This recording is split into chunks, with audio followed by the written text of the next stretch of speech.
Digit का number input हुआ है। तो आज हम इंटीजर्स को एंटर करेंगे एज इनपुट। मैं रेंज लेने वाला हूँ 0 से 999 तक।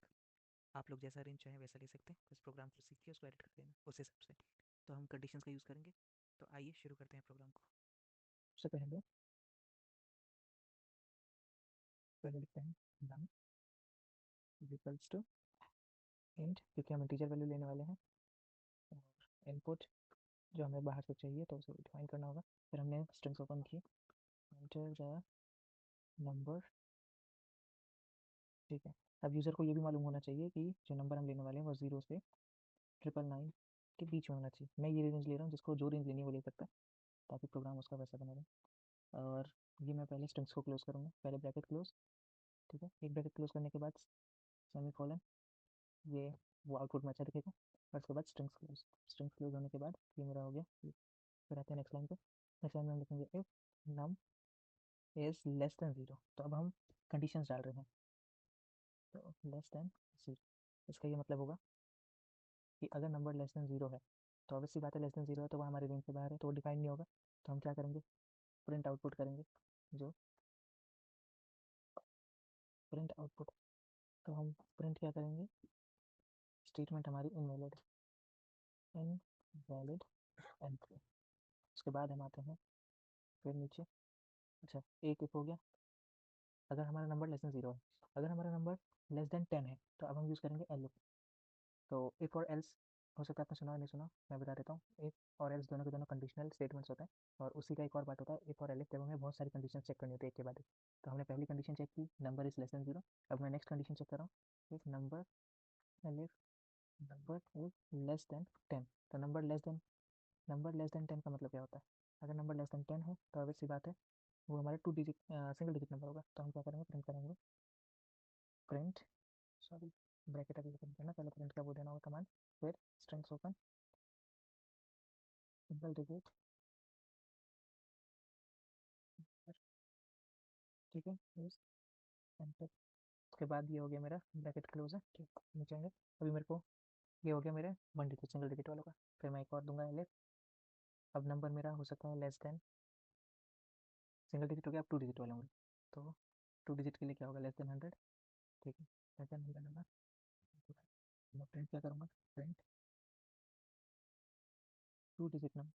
तो 2 डिजिट इज एंटर्ड, ये हो गया मेरा ब्रैकेट क्लोज। और मैं आऊँगा नीचे, फिर एलिफ एक और एलिफ देंगे। इस बार क्या चेक करूँगा, if number is less then और इक्वल्स टू, अभी बताता हूँ कोई लिखा है, 999, ठीक है।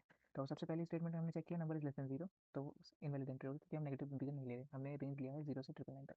फिर आया हम नंबर लेस देन 10, तो ऑब्वियसली बात है 0 1 2 3 4 ये सारे क्या होंगे, सिंगल डिजिट 9 तक। फिर आते हैं नंबर स्ट्रिक्टली लेस देन 100, तो ये आ जाएंगे सारे के सारे 2 डिजिट नंबर्स। और फिर आ जाएंगे number less than and equals to 999, तो ये सारे के सारे less than and equals to इसलिए लिया क्योंकि 999 भी हम इंक्लूड कर रहे हैं। 999 से बाहर वाली रेंज हमारे रेंज में नहीं है, बाहर वाले जो भी इनपुट्स होंगे हमारे रेंज में नहीं है, तो उसके लिए हम इनवैलिड अभी प्रिंट करवा देंगे। तो लेस देन 999 ये मैं एंटर किया, और यहाँ पे मैं प्रिंट करा दूंगा कि ये मेरा डिजिट होगा, वो 3 डिजिट नंबर है। तो strings open, the digit entered is 3 digit, sorry the digit entered में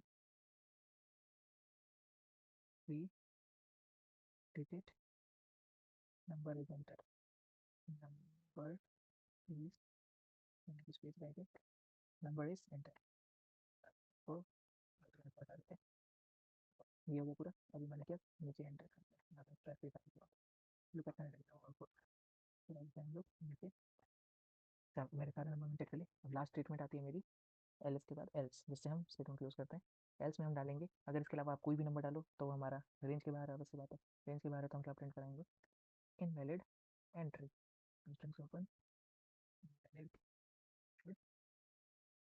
वही भी करते हैं हम तक करके देख लिया मैंने पहले, तब समझा था कि क्या क्या होता है, तो मैं शॉर्ट में समझा देता हूँ। इफ एलिफ, ये सारे के सारे कंडीशन स्टेटमेंट हैं। दूसरी चीज़, जब भी देखा होगा आपने कि यहाँ से मैं एंटर प्रेस कर रहा था तो प्रिंट यहाँ से स्टार्ट हो रहा है, इसका मतलब क्या है, इस वाले एलिफ के अंदर ये प्रिंट स्टेटमेंट आ रहा है। उसके बाद फिर मैं जैसे ही नीचे एंटर आता था तो भी मेरा कर्सर यहाँ पे ब्लिंक होता था, पर मैं उसको बैक करके यहाँ ले आया। क्यों? क्योंकि मेरा इफ स्टेटमेंट मुझे यहीं तक रखना है। इसके बाद मुझे वापस नया कंडीशन चेक करना है, तो मैं इसको वापस स्टार्टिंग से करता हूँ। फिर एलिफ के अंदर वापस ये प्रिंट यहाँ तक आ रहा है, यहाँ से कर्सर चालू हुआ है, नीचे इंडेंटेशन कहते हैं इसको, जो स्पेस खाली छोड़िए। तो यहाँ से कर्सर चालू हुआ है, इसका मतलब क्या है, ये एलिफ के अंदर ये वाला प्रिंट है। फिर वापस स्टार्टिंग से इस एलिफ के अंदर ये वाला प्रिंट है, तो वैसे ही एज इट चलता जाएगा एल तक, और ये इनवैलिड एंटर तक जाएगा। और उसके बाद फिर मैं इसको रन कराने की कोशिश करता हूँ। रन कराने से पहले एक्सट्रीमिटीज जनरेट करते हैं, ठीक है।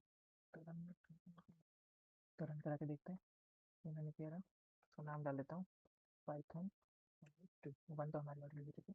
सेव कर दिया पाइथन फाइल पे। तो देखो मेरे पास एंटर द नंबर 0 से 999 तक आ गया। यूजर को दिख गया कि 0 से 999 के बीच में कोई नंबर डालना, तो मैंने डाल दिया 856 रैंडमली। एंटर किया, 3 डिजिट नंबर इज एंटर, ठीक है। ये जो लिखा हुआ स्टेटमेंट है, ये आप जैसे चाहे वैसे से जा सकते हैं आउटपुट के लिए, मैं बस प्रोग्राम लिखना सिखा रहा था।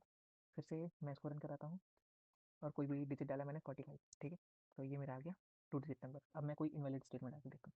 मैं डाल देता हूँ -23। तो अब इसी बात है, मेरा इनवैलिड एंट्री जैसा मैंने वहाँ पे कमांड दे रखा है। तो ये हो गया हमारा प्रोग्राम खत्म। Thank you.